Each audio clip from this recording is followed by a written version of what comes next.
Good morning, afternoon, evening, wherever you are in the world. Hello.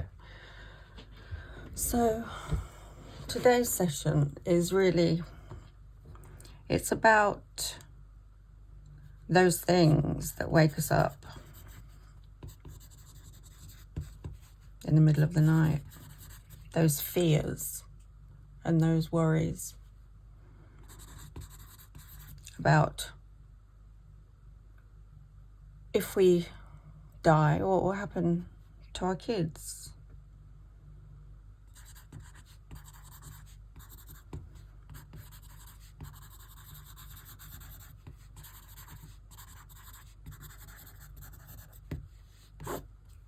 It's something that,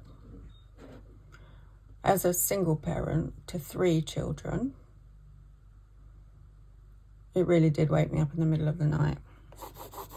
And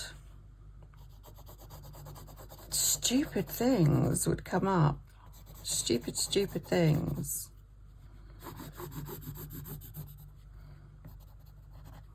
And they would be, this pencil feels very bendy. They would be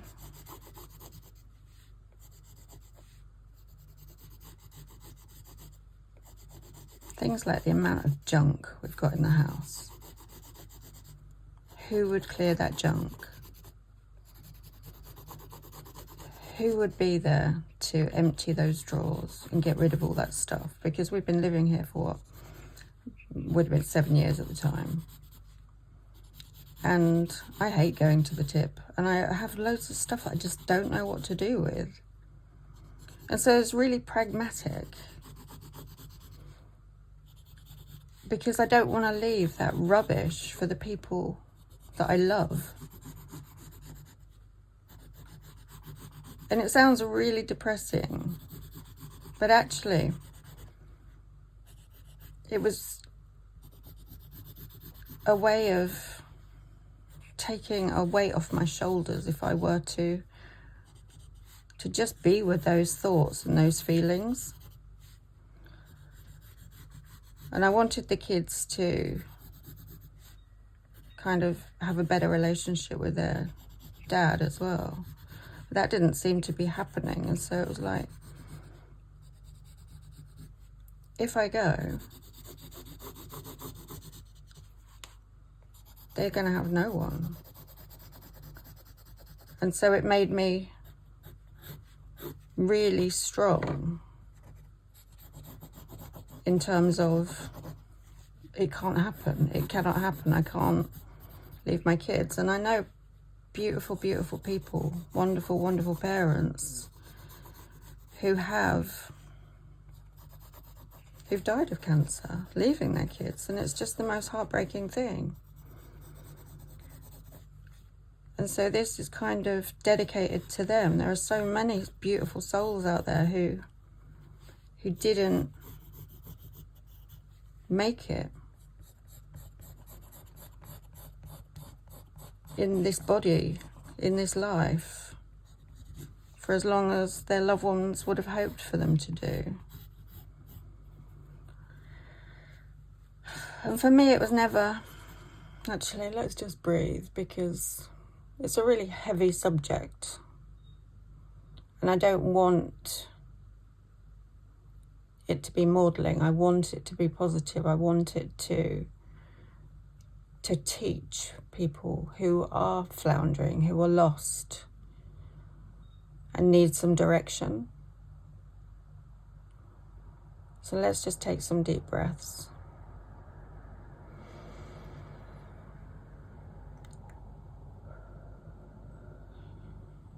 Just 3 nice deep breaths.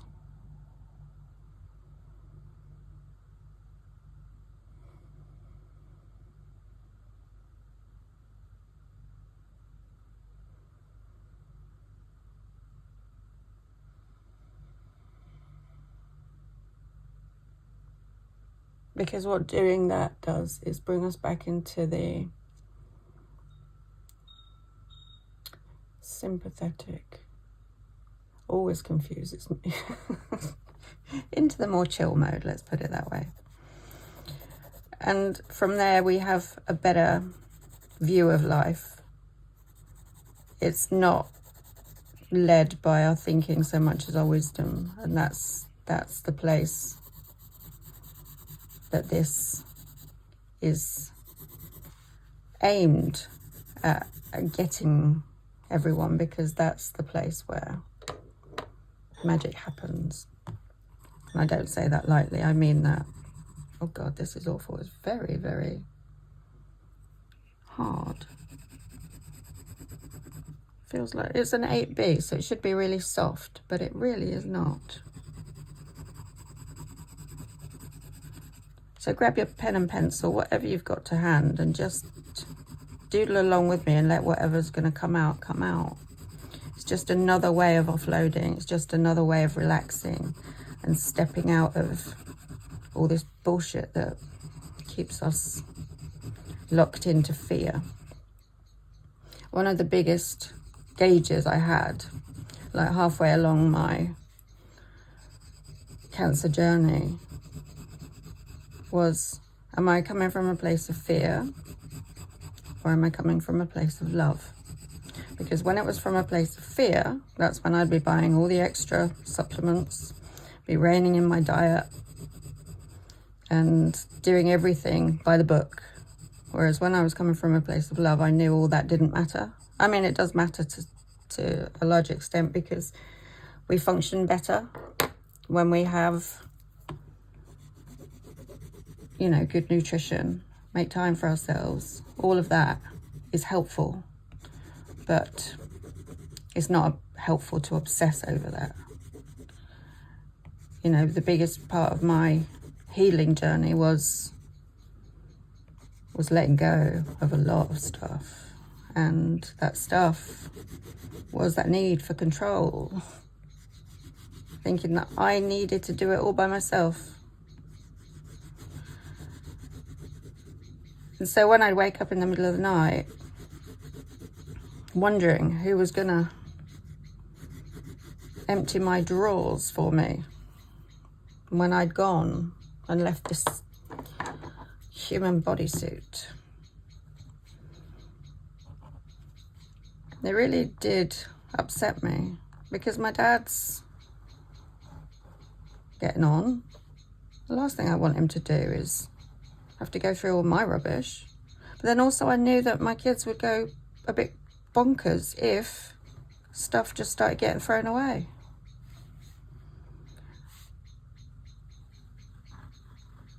That they'd want some of this stuff, but where would they keep it? It's amazing what keeps you up in the middle of the night, isn't it? It's not like I'm worrying because I'm dead. It's more that I'm worrying because, wow, I'm going to need to buy a storage facility so that my kids can keep my stuff, because one day they might want it. God. It's amazing what the brain does to keep us engaged in fear. Because often, well, something I learned very early on was, I'm never in a battle with cancer. It was like that was a given. I really feel sad for people who, you know, their obituary has lost the battle to cancer. I think, I don't know, it just seems very masculine take on things. And for me, it wasn't about that. It was like I knew, you know, every adversity I've faced in my life, I've wrung dry of some kind of positive outcome. And so I knew that if I followed that same brief, that I could see what cancer was here to give me, and that my life would be enriched. And that's what I want to help people see, is that it can be enriching. Because what I learned was what I needed in life. And it was more of this stuff. It was more mindfulness, mindful time, just to play, make a mess, not be worried about that. And so I'm inviting you to do that. Go out, buy yourself some pens. Oh my God, I love buying pens. All of my kids do. Well, I think not so much, but the girls definitely. I've got so many, you know, part of that was the waking up in the middle of the night was, I've got so many not even half, like I've filled out a few pages of sketchbook. They're going to have to deal with all that stuff. Luckily now I've kind of put it all together because I don't use my sketchbooks, but I have all my stuff to hand now. So at least it's all in one place. But it was like, oh my God, I collect all this stuff. I collect toys from my childhood. They're not mine. I bought them off eBay and gave them to the kids for Christmas presents years ago. And so I've got like, what are they called, those little wibbly wobbly things? What are they? Weebles. I've got Weebles. And one of those tree houses, the dog that you pull along. And that stuff, that doesn't worry me, you know. Of course my kids are going to want to keep that because it's amazing. But it was just, you know, those drawers, the drawers of doom and the cupboards of doom, where you just put stuff and hope that you can just forget about it forever. Well, don't forget about it forever, because it wakes me up in the middle of the night when I'm faced with my own death. I mean, we all are all the time, but when you've got cancer, you're sort of staring down the barrel of a gun, really, wondering when the trigger is going to be pulled. And so it's good to actually just be with those feelings that come up. That cold fear. And what I did to alleviate that, like in a practical sense, was to speak to my friends and just say, look, if I cark it, please, can you sort out my stuff with my dad and my kids? Because then I've got a practical solution. It's not going to keep me up at night. And also then I can start sorting through the rubbish as well. It's always good to have a good purge now and then. And mentally, though, how I overcame it was just by being with those feelings of fear. Because the thoughts feed the fear. And so if I could be with the fear without the thoughts, I could reduce that feeling, because the thoughts wouldn't be feeding it. I'm sure there's a song in that somewhere. So I would tune in to my body and what it wanted to tell me. And it was really uncomfortable, but it would pass. And so I became aware that I could do that. It's not always the easiest time to do it, in the middle of the night. In fact, it's the hardest time to do anything. But silly things like having like a fluffy cushion by my feet would be something I could tune into that would bring me back to the present. I could feel that texture, and it would give me reassurance that I wasn't just in a world of fear. There was comfort there. There was safety there. And so that gave me the courage to be with those really uncomfortable feelings. And I'd always have something playing on my phone, some kind of subconscious reprogramming. And there's a really good YouTuber that I use called, I think, Jessica Hislop. And I love her all-night meditations, because There are things like, I am so loved, I am so successful, I am so... And I wake up going, yeah, I am. And it's just really nice. It's really reassuring. And do the health ones. I am so healthy. My body is so healthy. I'm so well looked after. You know, I look after myself. I eat well. It's just really reassuring. And so it takes you out of the fight or flight and puts you back into the present. And that's how to overcome these fearful moments. And sometimes it's just distraction, and that is a form of distraction, but it's more mindful. But it might be that you need to just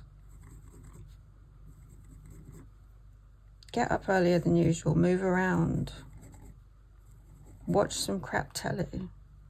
At the end of the day, do what you're being called to do, because your body knows what you need. Your mind thinks it does, but it really doesn't. It's just like a gossip monger. When you can look at it like that, it removes some of the power of those thoughts.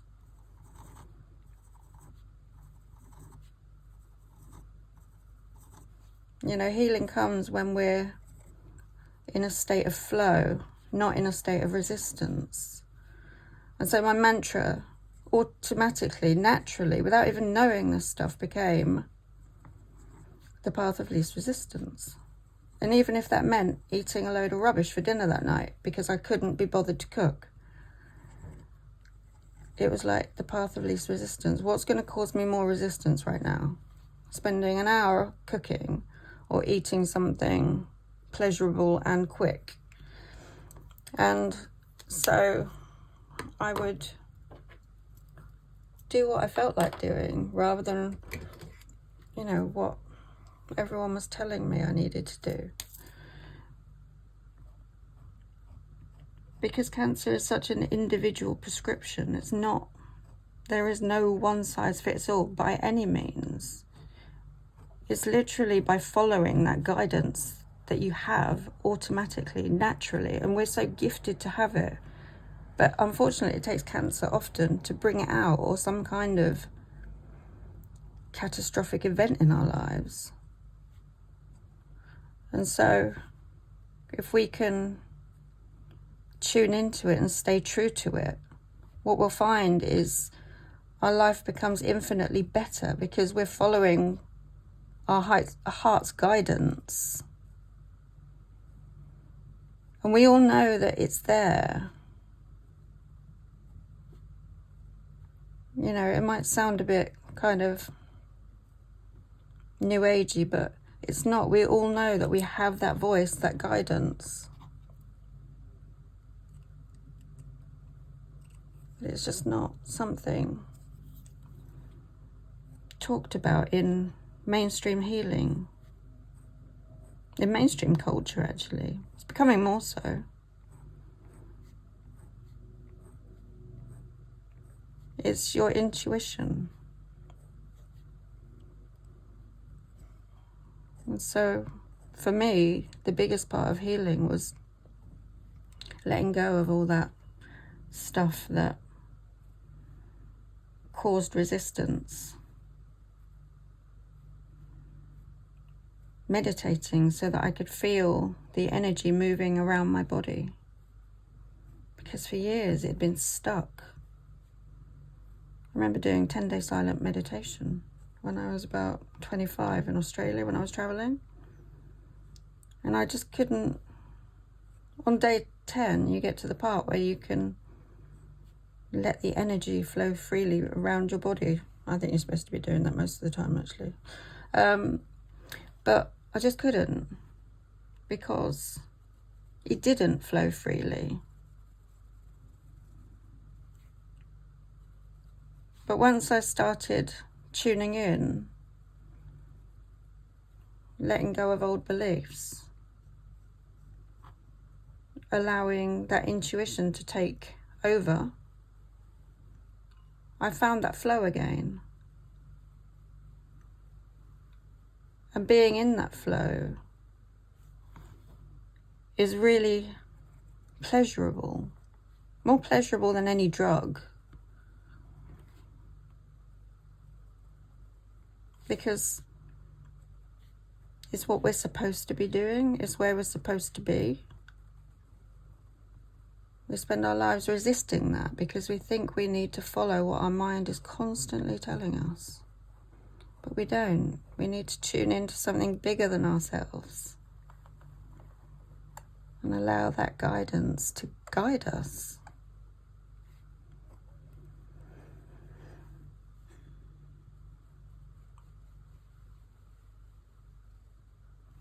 Because that guidance holds all the answers. We hold all the answers.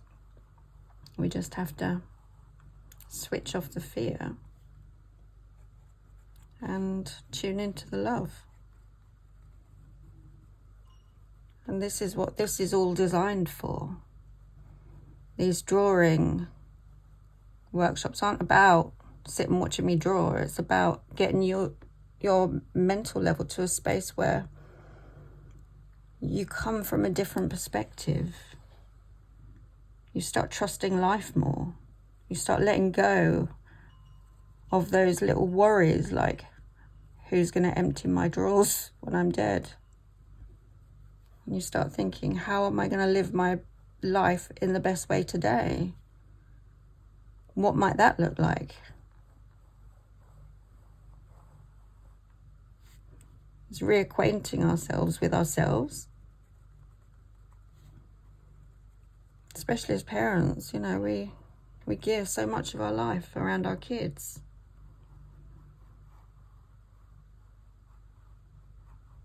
And rightly so, I think. In many ways, kids bring us back to the present.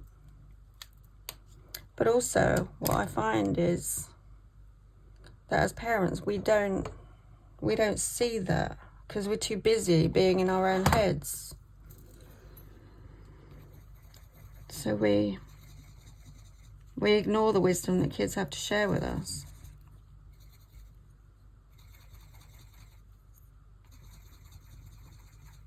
And instead focus on the rubbish, like clean your bedroom, do your homework.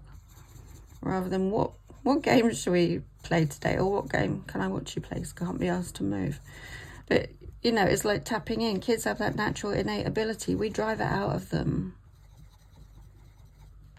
because it's what we've been taught to do. Home educating my kids has been the best thing because I've seen them as themselves. And it's lovely. It's really lovely. And I feel so blessed to be able to do that. And I learn from them because I see the wisdom of kids, but they lose it so quickly. Society has a way of knocking it out of them. Especially nowadays with social media and all that bullshit. And so if we can demonstrate a more spacious approach to life, then, you know, kids follow by example. You know, we're sowing a seed of something different. And that will help our kids immensely in life. And give them a whole toolbox that will be so useful to them. Much more useful than me cleaning out my drawers. So that they don't have to deal with it. Because they'll be coming from a place of love whereby they feel supported.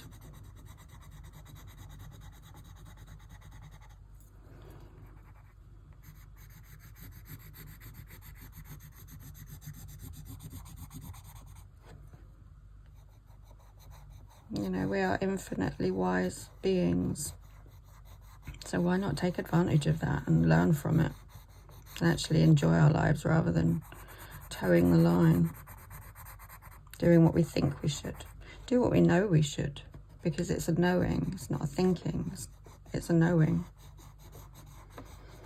Right, my lovelies, I'm going to have to finish here, and sending you lots of love.